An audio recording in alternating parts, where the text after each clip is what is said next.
All right, so a beautiful day here at Rockaway in Pacifica.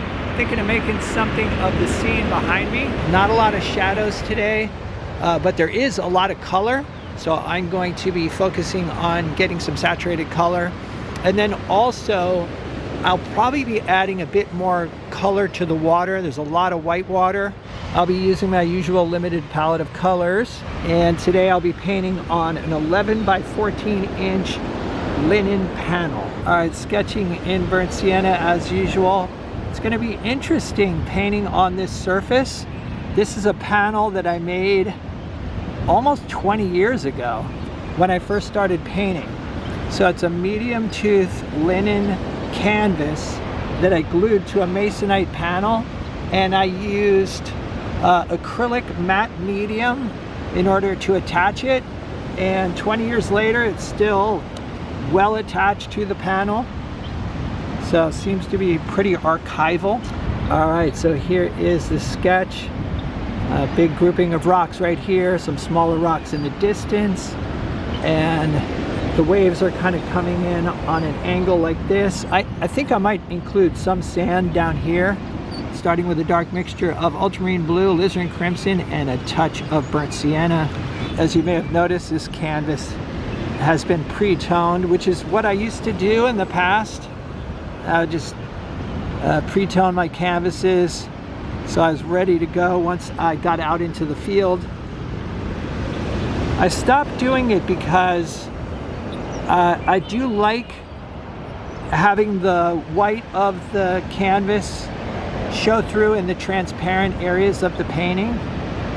So I do not pre-tone anymore. So far, I'm liking the way this panel takes the paint. I was worried that it would be too rough of a surface, which was the reason I stopped using these panels in the past. But I was much tighter of a painter back then. It was when I was first starting, and I was a lot more careful. I was using smaller brushes. So it's going to be interesting to see how, how I fare with this canvas now after all these years. Putting in a few extra rocks, maybe up here like this, and then maybe a couple out there. All right, so I've mixed up a mid-tone rust color here using titanium white, burnt sienna, a bit of permanent red medium, cadmium yellow medium, and a little bit of ultramarine blue to gray down the mix, keeping the mix thin at this point. And I am thinning with some Gamblin solvent-free fluid.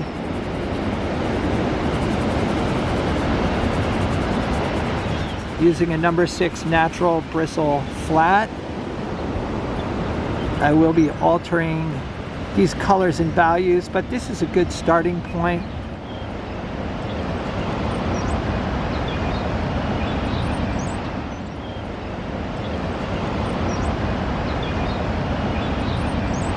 All right, so at this point I walk back about 10 or 15 feet. I'm just looking at the shape of the rocks, trying to decide if there's anything I want to change.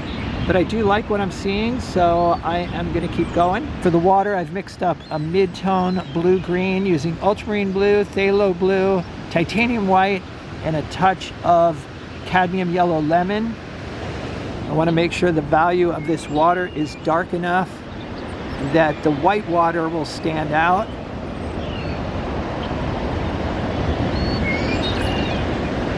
Adding a touch of cadmium yellow medium. There's more yellow in the water as it gets closer to shore.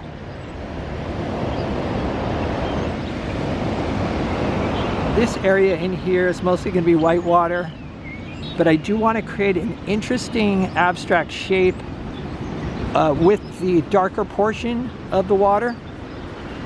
There are also some shadows on the white water that could help compositionally. I'm kind of liking this shape to start with. For the sky, I'm starting out with a mix of titanium white and ultramarine blue. I have added a little bit of phthalo blue, but not much. To me, the sky looks mostly ultramarine.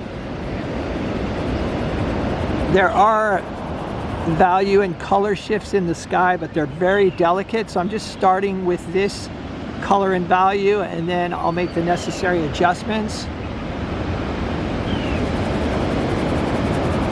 Still using the number 6 natural bristle flat.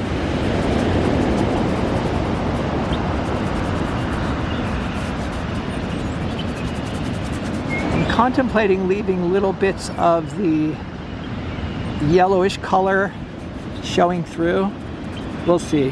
The color of the sand here is actually quite dark. In the past I've lightened it up, but I think today I'll experiment with painting it as I see it, starting with a mixture of burnt sienna and ultramarine blue and a touch of titanium white.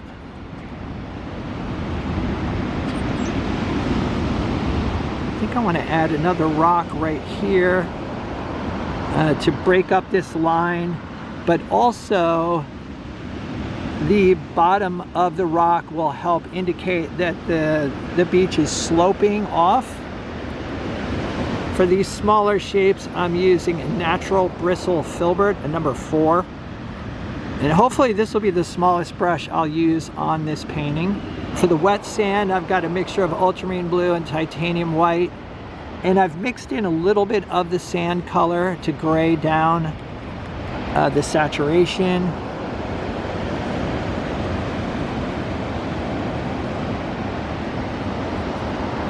I'm experimenting with putting some land back here on the horizon. In reality, the land is not visible. It's too far off to the right, but I am adding it for compositional purposes. It just seemed like there wasn't enough interest in the distance. So by having some mountains off in the distance, I think will sort of draw the eye into the composition and then also create a feeling of depth. So I think I like that better. I've added some shadow shapes to the waves, and I'm keeping the value of these shadows pretty light because even though they're in shadow, they're still somewhat illuminated by all the reflected light. So I don't want them to be too dark. All right, so I'm going to start adding some white water. I've got a mix of titanium white with a little bit of cadmium yellow medium in it.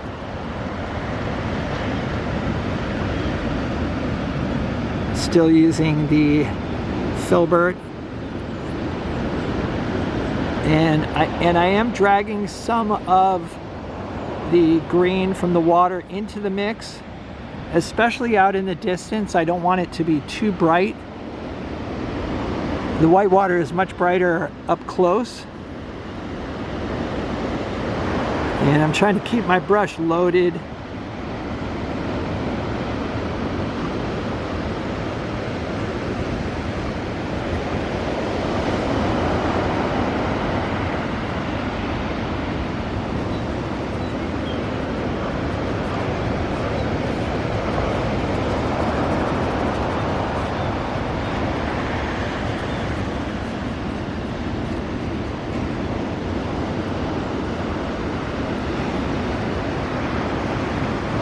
I'm liking that little bits of the tone are showing through. It might be a bit much, but those little pops of yellowish orange are kind of nice. So at this point, the scrubbing is complete, and I'm just stepping back about 10 feet to look at the big shapes.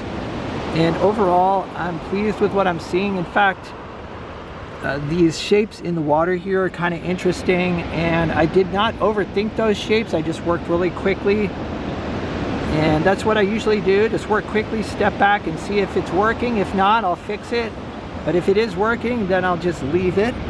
I feel like these distant mountains need a little bit more saturation and a little bit too much of the tone was showing through. So I'm going back over this area with intentional strokes, a bit more paint. All right, so I'm adding some lighter bits to the rocks here, but I want to be careful because I don't want to break up this shape too much. So we'll see. If I don't like it, I could always paint over it, although I will have lost the transparency.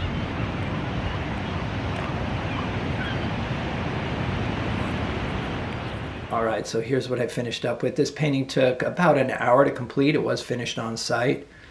As I mentioned, I was going for saturation in this painting to try to create a strong feeling of light. There weren't a lot of shadows to work with. Typically, I'll use shadows to create a feeling of light by having sort of cool shadows playing against warm colors that are in the sunlight, but there were very few shadows. So I decided to push the saturation. The colors I pushed in particular were the orange and red tones in the cliffs here and rocks, and then the greens in the water. I was a little concerned about having this dark sand, and every time I've painted this scene in the past, I would lighten up the sand, but actually I think it worked out. I actually like the sand, and again, keeping the sand color warm does convey a feeling of light. I was painting on a linen panel that I'd made many years ago, about 20 years ago actually, and it was pre-primed, I think with burnt sienna, although the mix seems a little bit more yellow than the burnt sienna that I'm using now. So you can see little bits of that yellowish color popping through, which I actually really like. So I think the warmth and saturation in this painting really did help to convey a feeling of light, even though there were not many shadows to work with. So it was a nice change of pace working on the linen canvas. There were some things I liked about it. Number one, it was easier to get soft edges with a panel. When I'm painting on a gessoed panel, it's easier to get sharp edges, but more difficult to get a soft edge.